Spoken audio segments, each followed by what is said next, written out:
Hi, it is Sunday, May 19th in the year 2019, and this is the Pro and the Con Show, and I am your host, Michael James Ott, just as it says there on the tablet. Welcome to the show. It's a chilly, chilly day here in Hudson, Wisconsin, where I live. Sitting here in my little office, of course, it's nice and warm in this house.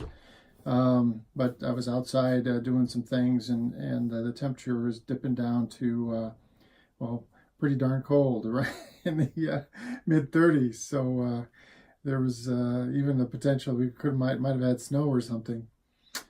So the Pro and Con show is, talk about us, being more open to the pros and the cons, the good and the bad, the for and against on the various issues. And so a lot of the shows I actually look through. There's 5 different websites from left-leaning to right-leaning, and I go through the headlines and talk about, how they're presenting the information or just not even presenting it at all compared to some of the other websites. And that's all about the, the spin or the twist or the bias that's in it. And and it just occurs to me that's kind of a cool day outside, and I look through the news, and there isn't really kind of a thread through the different websites that kind of points out the different coverages. So what I would want to do instead is talk a little bit about, just humanity and and this planet that we're on, and our responsibilities to each other, I think. So there's some really amazing information and really good stories out there. I will mention, for example, there's a really good documentary on the Voyager space program. So this was back in the late 70s, and NASA, there was a team at NASA, they took it upon themselves, of course with government funding, to send out a couple of different probes into the deepest areas of space. And they're called Voyager 1 and Voyager 2. And if you get a chance, and I hope that we get a chance, you could watch that documentary. It's worth the time to watch it. So why do I bring it up? Well, so it's amazing how much we have learned.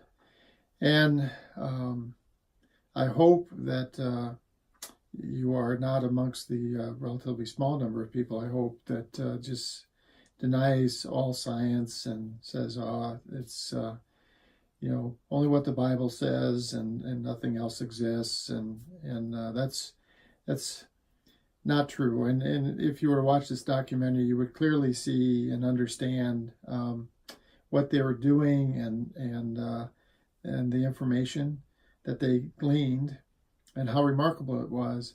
And some of the things are awe-inspiring in their own right.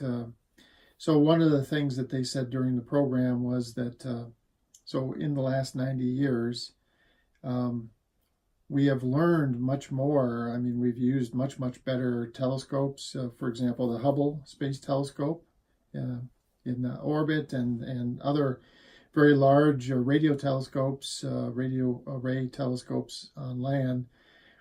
And we've been looking further and further away from this planet that we're on. And in the last 90 years, we really discovered actually there was something beyond our galaxy. We really didn't even know that. And it's been just in the last 90 years so that we've learned and factually that there is not just this galaxy, but many galaxies, and there's huge amounts of space in between them, and so again, interesting stuff in the program. One of the scientists was on there. They interviewed him, and he said, "Yeah, there's actually where our galaxy is on a collision course with another galaxy." And he's like, "Well, don't panic, because we're talking about billions of years. So over the course of billions of years, these two galaxies are going to come together and pass through each other. And then he said, and if you were to happen to be here billions of years from now, you wouldn't even have that much to worry about, because there's actually so much space, so much nothingness, or effectively nothingness, between any significant body in space, like the Earth or the Moon or asteroids or whatever, that when these two galaxies would end up interfacing and cutting through each other over whatever millions of years that they were actually interacting like that, the numbers of interactions and collisions would be actually very small on that scale. Kind of an amazing thing. And the Voyager program really helps you understand just the vastness even of our own solar system. So these are things that the planets and things that we can see from the Earth here. We can see them, but not very well. And the Voyager program actually launched these famous probes out there, and they actually used gravity. So they would go around one of the planets and get close enough that they get a slingshot effect. So the gravitational field would pull it in and make it go faster, and then it would go out. And they had calculated how to do all this, which in and of itself is really fascinating, because back in the 60s, we really struggled even with trying to figure out how to get a rocket from the surface of the Earth up to the moon. So just to solve the problems of the physics or the geometry of that was a real difficult problem in the 60s. And so now, by the late 70s, so roughly 20 years later, 10 years later, roughly 10 years later, now we can pretty readily solve how to get to the moon. Now we're trying to figure out how to solve to get these interactions over multiple interactions going out through Jupiter and Uranus and Neptune and so on. Just incredible. And it took, even though this thing was flying, the Voyager spacecraft, after they interacted with some of these gravity fields, they were flying at something around about 36,000 miles an hour. And even at that speed, which is just unbelievably fast by the standards here on this planet. I mean, you think about driving down the highway at 70 miles per hour. Just imagine if someone went zipping past you at 36,000 miles per hour. You probably wouldn't even know that it went past, other than that you'd have the rush of air because the wind or whatever this thing was speeding past you. So anyway, it took years. So they had some of the initial observations from the closer in planets, and that only took like a year to reach the first one and a year to reach the second one or something like that. But then it became 2 and 3 years to keep going to reach these other planets and to observe them close up with the Voyager craft. So the main thing I want to say about that is twofold. So one is, you'll hear people talking about how there's all these stars and planets and galaxies and so on, and all that, to the best of my knowledge, is all true. And it's amazing the vastness of it. But the second part of that is also when you start talking about all those stars, galaxies, and planets, you're talking about distances from our planet, distances from our home, that, I mean, it might as well be infinite. It might as well not exist from the standpoint of a human ever trying to get there. We can't even get to other planets in our own solar system.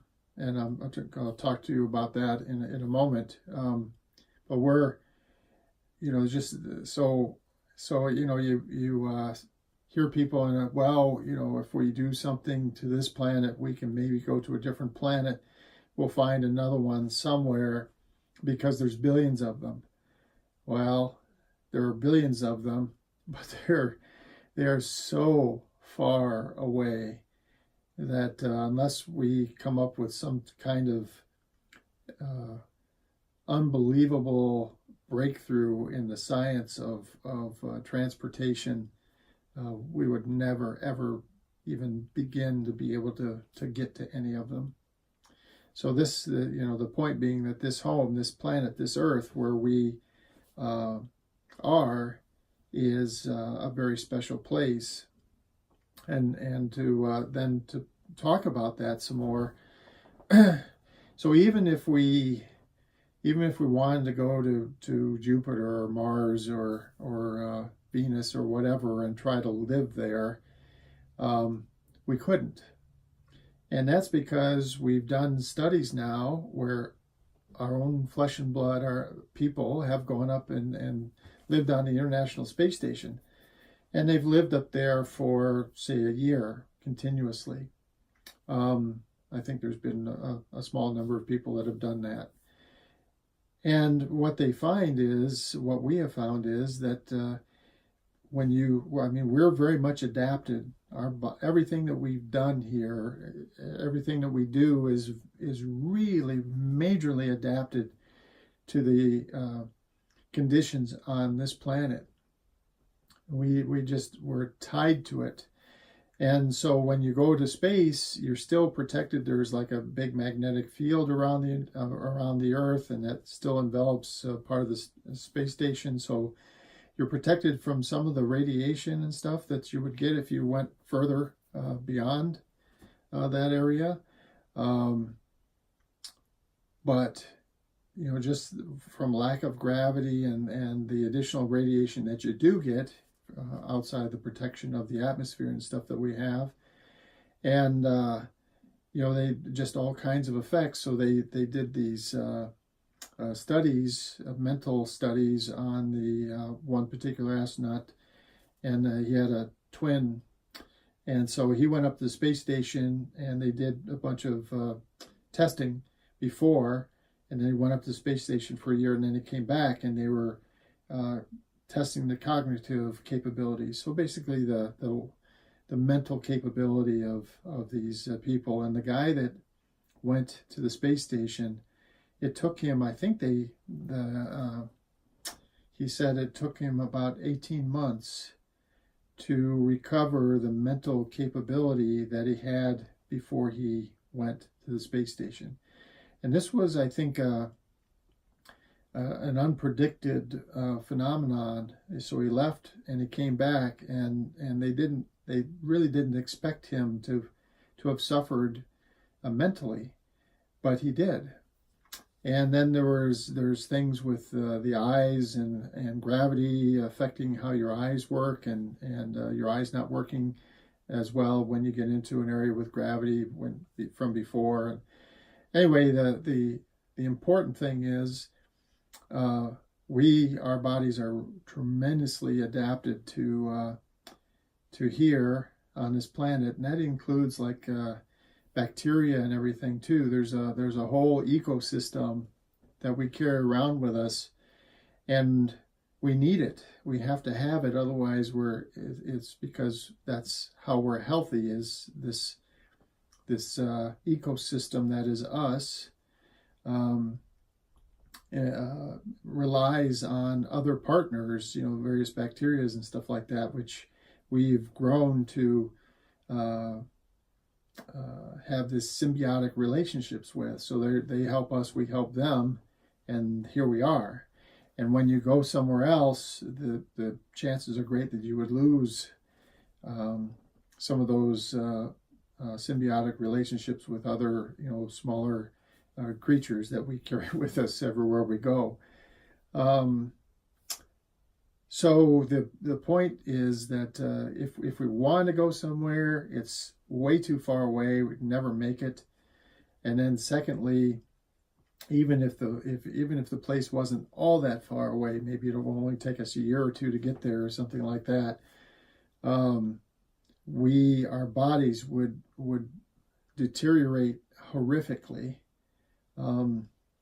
because once we get away, far enough away from the Earth, which is not very far, you're bombarded by radiation and, of course, no gravity, and leaving behind the Earth, and being enclosed in a small environment has mental issues, and on and on and on. So we're stuck here. I mean, the executive summary is, we're stuck here. The human race, if we're going to continue to exist, we're going to do it on this planet. We're not going to go anywhere else. We can't. Not possible. So we're stuck here in this place, and it's up to you and I to take care of it. Just like this is my home. It's up to me. This is my home. This house belongs to me. It's up to me to take care of it. And I don't dare, start tearing out the walls or tearing off the roof or something like that, because, the house has to be protected from the environment on this planet. So, snow and rain and wind and so on. I depend on this structure. I depend on this home, and it depends on me. If there's a leak in the roof, I have to go fix it. If there's some other issue with this house, I need to fix it. Otherwise, the house will suffer, my home will suffer, and therefore I will suffer. And so then in the end, if you step back just a little bit, still staying on the planet here, our environment, the whole Earth environment, has been stressed tremendously by humans. And you say, well, I don't think that's true. Well, going back to a point I've made in some of the previous shows, there's solidly 7, it's almost approaching 8 times, but solidly 7 times the number of people now on the planet than there were just 200 years ago. Okay, 200 years of time, 7 times the number of people. Now, to just again, so you picture this and what it means, wherever you live, in an apartment, a house, mobile home, or whatever, big, small, you have yourself and other people that live with you. And just imagine what your environment would be like in your home if the number of people suddenly increased by a factor of 7 or a factor of 8. So if you had 3, like I currently live with my wife and my stepdaughter here, so there's 3 of us in our home, and there could suddenly be 21 or 24 people living in this house. And I tell you, that would be a huge difference, and we're making that difference. The 7, almost 8 billion people on this planet are making that kind of difference on the planet. And we've got to step back and say, okay, we're going to have to do something to protect the home, to reestablish this place, and basically put the roof back on it, if you will. We've overrun it, and so we're going to have to do things like use better birth control and discretion as a species, and right now the increase in the population on the planet continues to go up in a very scary way, a very high rate, and we've got to reverse that and turn that down so that the birth rate goes down, and we start lowering the population of the planet to some number. Now, what that's going to be, I wouldn't want to offer an absolute thing, but I would say we're almost at 8 billion, probably in half, maybe 4 billion, 30, 40, 50 years from now, 100 years from now, we should be targeting roughly about half, perhaps. And then, of course, along the way here, we've got some real issues like the carbon dioxide level, which, again, we're absolutely certain will retain heat in our atmosphere. We've got to do something because it's solidly twice what it has been historically. And so the amount of energy that wants to be retained is much, much, much higher than it was 200 years ago, 500 years ago, 1,000 years ago, 10,000 years ago. And we've got to do something about that. And we don't have a choice. It's our home. If my roof gets a leak, I gotta fix the roof. I have to fix the roof. Otherwise, my home will deteriorate and I won't be able to live here anymore. All right? So, again, this is, we're running out of time here, so it's the Pro and Con Show. I'm Michael James Ott. I hope that what we talk about every day for 15 or 20 minutes, stimulates some thought and causes you to open your hearts and your minds to the pro and the con, the good and the bad, the for and against, to get yourself fully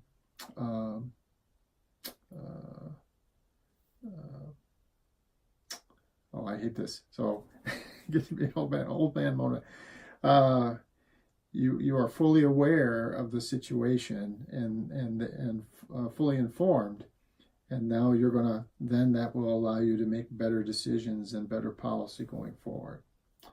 All right.